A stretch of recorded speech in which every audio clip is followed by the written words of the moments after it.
Hello friends, myself Dr. Vaishali Vasavda. I welcome you all on my channel. So last videos में हमने menstrual cycle के बारे में in detail description देखा. वो सभी videos की link मैंने description box में दी हुई है. So in this video we will discuss about ovulation process in detail. And apart from that, about maintenance and demise of corpus luteum. So here in ovulation, LH surge initiates luteinisation. जो LH hormone रहता है उसका surge यानी कि उसका जो increased level है वो ल्यूटिनाइजेशन को इनिशिएट करता है, acting through it's receptors about 24 to 48 hour before ovulation. A trace amount of 17 alpha hydroxyprogesterone is formed, which is probably responsible for completion of the first meiotic division of the oocyte and compounds the effect of estrogen for LH surge.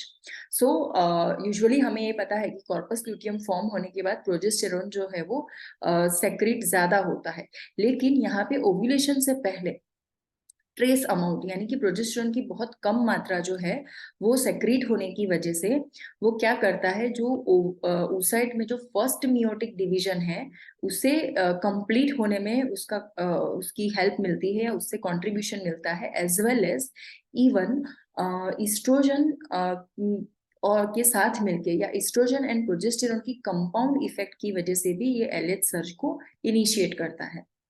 Progesterone also facilitates the positive feedback action to induce FSH surge. So इसके अलावा even FSH search के लिए भी progesterone जो है वो responsible है, trace amount of progesterone, and this leads to increase in plasminogen activator. And this plasminogen secretes plasmin and which helps in lysis of the follicular wall. So FSH search की वजह से plasmin बनता है और plasmin की वजह से follicular wall का लाइसिस होता है, यानी कि फॉलिकल में की वॉल ब्रेक होती है और उसमें से ओवम जो है वो एस्केप होता है. लेकिन ये सारी प्रोसेस के लिए ये जो प्रोजेस्टेरोन है वो एक रिस्पॉन्सिबल फैक्टर के तौर पे वर्क करता है. So after the estradiol reaches beyond the critical level of 200 pg per ml and is sustained for about 48 hours, it exerts a positive feedback action on LH from the anterior pituitary. So estradiol जब 200 pg per ml level से ज्यादा होता है तब वो ये effect trigger करता है, तब ये पिट्यूटरी में पॉजिटिव फीडबैक सेंड करता है, जिसकी वजह से LH सर्ज जो है वो मेंटेन होता है. Ovulation occurs approximately 10 to 12 hours after LH peak or 32 to 36 hours after the onset of LH surge. यानी कि जब ये सारी प्रोसेस स्टार्ट होती है, सो इन कॉम्बिनेशन में अगर हम देखें तो ओव्यूलेशन से पहले LH भी बढ़ता है, FSH भी बढ़ता है, ईस्ट्रोजन भी बढ़ता है, लेकिन प्रोजेस्टेरोन जो है वो ट्रेस अमाउंट में रहता है. और ये सभी प्रोसेस के लिए FSH को सर्च करने के लिए, LH को सर्च करने के लिए और ओव्यूलेशन के दौरान उसका जो फर्स्ट मियोटिक डिवीजन है उसे अकम्प्लिश करने के लिए ये ट्रेस अमाउंट ऑफ प्रोजेस्टेरोन जरूरी है. तो ओव्यूलेशन जब ये LH सर्ज या LH पीक होता है, उस LH पीक के 12 आवर के बाद प्रोजेस्टेरोन जो है, जो ओव्यूलेशन जो है वो फॉर्म होता है, ओव्यूलेशन होता है, एंड देन उसका जो सर्ज अगर हम ले ले LH सर्ज जो है, LH सर्ज के बाद 36 आवर के बाद ओव्यूलेशन होता है. And a threshold of LH surge generally persist for 24 hour. और उसका जो थ्रेशोल्ड है, मेन उसकी जो इफेक्ट है वो 24 आवर तक लास्ट करती है. And ovulation coincides approximately 24 to 36 hour after the peak of estradiol level. तो यहाँ पे ये जो 200 pg per ml है वो एस्ट्राडियोल की का पीक लेवल है, और उसके बाद ओव्यूलेशन कब होता है, 24 to 36 आवर के बाद होता है. यानी कि अगर हम उसे कंसाइज करें तो LH के पीक लेवल के बाद 12 आवर में ओव्यूलेशन होता है और ईस्ट्रोजन के पीक लेवल के बाद 24 to 36 आवर में ओव्यूलेशन हो जाता है. तो LH सर्ज से क्या बेनिफिट होते हैं हमें, so this completes the reduction division of the oocyte. सो यहाँ पे फर्स्ट मियोटिक डिवीजन के लिए LH सर्ज जरूरी है. This initiates luteinization of granulosa cells. तो ये जो ग्रेन्युलोसा सेल्स होते हैं उसमें इस्ट्राडियोल में से ईस्ट्रोजन का डेवलपमेंट होता है, तो उसके ल्यूटिनाइजेशन के लिए भी LH जो है वो जरूरी है। Then synthesis of progesterone and prostaglandins. फिर बाद में after ovulation from the remaining follicle that is corpus luteum, उसमें से प्रोजेस्टेरॉन और प्रोस्टाग्लैंडिन्स के सिंथेसिस के लिए भी LH जो है वो जरूरी है। Thus, the combined effect of LH or FSH mid-cycle surge is responsible for first one, final stage of maturation of the follicle, completion of the first meiotic division of oocyte with extrusion of first polar body, expulsion of the oocyte that is ovulation. So ये दोनों मिलके LH and FSH मिलके follicle को की final maturity से लेके final ovulation तक ये दोनों हार्मोन्स जो है वो हेल्प करते हैं। और इन दोनों हार्मोन यानी कि LH एंड FSH के सर्च के लिए trace amount of progesterone before ovulation secrete होना जरूरी है। Maintenance and demise of corpus luteum. So soon following LH surge, the level of estrogen drops down within an hour, and LH peak occurs after 24 hours. LH initiates and maintains the corpus luteum from which both progesterone and estrogen are secreted. So बाद में क्या होता है, जैसे हमने आगे LH search के effects में देखा कि उससे क्या होता है कि कॉर्पस ल्यूटियम में जो ग्रेन्युलोसा सेल्स होते हैं उसको ल्यूटिनाइज करता है, जिसकी वजह और प्रोजेस्टेरॉन को सिंथेसाइज करता है। सो ल्यूटिनाइजेशन की वजह से एस्ट्रोजन डेवलप होने में हेल्प मिलती है एंड देन प्रोजेस्टेरॉन सिंथेसिस में भी हेल्प मिलती है। And the estrogen attains a lower level and maintains a plateau curve as against a peak rise in follicular phase. So फिर बाद में धीरे धीरे क्या होता है, एस्ट्रोजन जो है जो फॉलिकुलर फेज में यानी कि ओव्यूलेशन होने से पहले वो जो हाई लेवल पे था, वो जो इंक्रीज्ड लेवल पे था, वो अभी ओव्यूलेशन के बाद ल्यूटियल फेज में एक लोअर लेवल मेंटेन करेगा। जो 17 अल्फा हाइड्रोक्सी प्रोजेस्टेरॉन है यानी कि प्रोजेस्टेरॉन हार्मोन है, parallels with the estradiol level in luteal phase, वो लोअर लेवल जो है वो उसका मेंटेन करेगा। Then progesterone attains it highest peak about 8 days after LH peak, यानी कि LH सर्च के बाद नेक्स्ट जो है वो प्रोजेस्टेरॉन अभी जैसे हमने ये सेकंड पॉइंट में देखा कि LH की वजह से धीरे धीरे प्रोजेस्टेरॉन इंक्रीज होगा।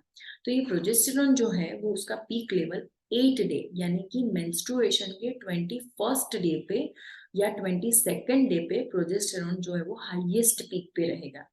अगर उस दौरान आप ब्लड में प्रोजेस्टेरॉन की मात्रा देखोगे तो वो सबसे ज्यादा रहेगी। और एस्ट्रोजन कब पीक लेवल पे रहता है? Just before the ovulation. So thorough intra-ovarian central negative feedback mechanisms, progesterone act to suppress new follicular growth. फिर सो क्या होता है यहाँ पे, जब ये प्रोजेस्टेरॉन डेवलप हो रहा है आफ्टर ओव्यूलेशन, प्रोजेस्टेरॉन की मात्रा धीरे धीरे बढ़ रही है सिस्टम में, तो उसकी वजह से क्या होगा कि दूसरी ओवरी में या प्रेजेंट ओवरी में वो नेक्स्ट फॉलिकुलर ग्रोथ को वो स्टॉप कर देगा या सप्रेस कर देगा, ताकि तुरंत के तुरंत यानी कि तुरंत ओव्यूलेशन के बाद बैक टू बैक न्यू जो फॉलिकल है वो तुरंत फर्दर ग्रो नहीं कर पाए। As estrogen and progesterone attains their highest peak, they exert a negative feedback effect on LH and FSH in an infertile cycle. फिर उसके बाद क्या होगा, जैसे 21st डे के बाद या 22nd डे के बाद पता चलेगा कि इम्प्लांटेशन नहीं हुआ है या कंसेप्शन नहीं हुआ है, तो ईस्ट्रोजन एंड प्रोजेस्टेरॉन जो है उसके जो 21st डे तक जो उसकी हाईएस्ट जो पीक है उसकी वजह से LH एंड FSH है वो सेक्रेट नहीं हो पाएंगे इनफर्टाइल साइकिल में। एंड धीरे धीरे करके फिर क्या होगा, after this next LH and FSH का जो लेवल है वो धीरे धीरे ड्रॉप होता जाएगा and the corpus luteum lysis occurs. As fertilization नहीं है, एज प्रेगनेंसी नहीं है, तो धीरे धीरे कॉर्पस ल्यूटियम लाइसिस यानी कि डीजनरेट होता जाएगा, वैनिश होता जाएगा, जिसकी वजह से the secretion of progesterone and estrogen भी कम हो जाएगा। सो यहाँ पे फर्स्ट ऑफ ऑल क्या होता है, 22nd डे तक एस्ट्रोजन प्रोजेस्टेरॉन का लेवल ज्यादा होने की वजह से LH FSH को नेगेटिव फीडबैक मिलता है, इसलिए वो ड्रॉप हो जाता है। फिर बाद में कॉर्पस ल्यूटियम का लाइसिस होने की वजह से प्रोजेस्टेरॉन एंड एस्ट्रोजन फॉल हो जाता है। The lifespan of corpus luteum is about 12 to 14 days. With the fall of estrogen and progesterone, FSH level again rises. जैसे हमने फर्स्ट पॉइंट में ही देखा कि प्रोजेस्टेरोन जो है वो फॉलिकुलर ग्रोथ को सप्रेस करता है, सो इनडायरेक्टली उसका जो हायर लेवल है वो FSH को रिस्ट्रिक्ट करता है. लेकिन जैसे कॉर्पस ल्यूटियम का लाइसिस होगा, कॉर्पस ल्यूटियम डिजेनरेट होने लगेगा, वैसे प्रोजेस्टेरोन एस्ट्रोजन रिड्यूस होंगे, फॉल होंगे, तुरंत FSH लेवल जो है वो बढ़ेगा, इंक्रीज होगा under the influence of GnRH to exerts its effect on follicular growth. और उस FSH हार्मोन की वजह से जो follicular growth stop हो गया था because of progesterone, वो growth अभी restart होगा और further वो maturity में आगे बढ़ेगा. Next is about endometrial growth and shedding. Estrogen secreted in follicular phase produces proliferative change in the endometrium. So first हम फॉलिकुलर फेज से बात करें. जैसे जो पूरी जो मेंस्ट्रुअल साइकिल है वो follicular phase and luteal phase में दो पार्ट में ऐसे डिवाइडेड रहती है. सो फॉलिकुलर फेज में जो एस्ट्रोजन डेवलप होता है वो एंडोमेट्रियम को प्रोलिफरेट करता है. Then it also induces the receptor for progesterone. फिर जो बाद में ओव्यूलेशन के बाद में जब प्रोजेस्टेरोन बनेगा तो उसके लिए वो एस्ट्रोजन जो है वो एंडोमेट्रियम में उसके रिसेप्टर्स को इंड्यूस करेगा. And next, in the luteal phase, progesterone act on estrogen-primed endometrium, having sufficient receptors and producing secretory changes. So अब क्या होगा, जो ये estrogen primed endometrium रहता है उसके ऊपर ही ये progesterone act कर सकता है और secretory changes के लिए progesterone का होना जरूरी है. In the infertile cycle, with the fall of estrogen and progesterone, the endometrium become unsupported to the hormones and degeneration occurs and जो थर्ड फेज है menstruation वो स्टार्ट होता है. तो इनफर्टाइल साइकिल में कॉर्पस ल्यूटियम का लाइसिस होता है, एस्ट्रोजन प्रोजेस्टेरोन ड्रॉप हो जाता है और एंडोमेट्रियम की वॉल को जो सपोर्ट मिल रहा था अब तक एस्ट्रोजन और प्रोजेस्टेरोन से वो अब बंद हो जाएगा और वॉल जो है वो डिजेनरेट होकर शेड हो जाएगी एंड मेंस्ट्रुएशन होगा. Next is about luteal follicular shift. This period extends from demise of corpus luteum to the selection of the dominant follicle for the next cycle. The recruitment of follicle is done by follicle stimulating hormone. The decrease in inhibin level removes its suppressive effect of FSH secretion in pituitary. So जैसे inhibin का level कम होगा, जैसे ये corpus luteum का lysis होगा, वैसे वैसे inhibin जो है वो भी कम हो जाएगा और FSH का secretion start होगा. FSH लेवल कब स्टार्ट होता है, कब सेक्रेट होता है, तो वो सेक्रेट होता है second day before the onset of menses. यानी कि अप्रोक्सीमेटली मेंस्ट्रुएशन किसी को 21st ऑफ एनी मंथ आने वाला है तो वो 18 या 19 पे धीरे धीरे FSH लेवल जो है वो रेज होना स्टार्ट होगा. Then fall in the level of estradiol and progesterone allows pulsatile secretion of GnRH, that is gonadotropin releasing hormone. Raising FSH level rescues the follicle from atresia and selects dominant follicle.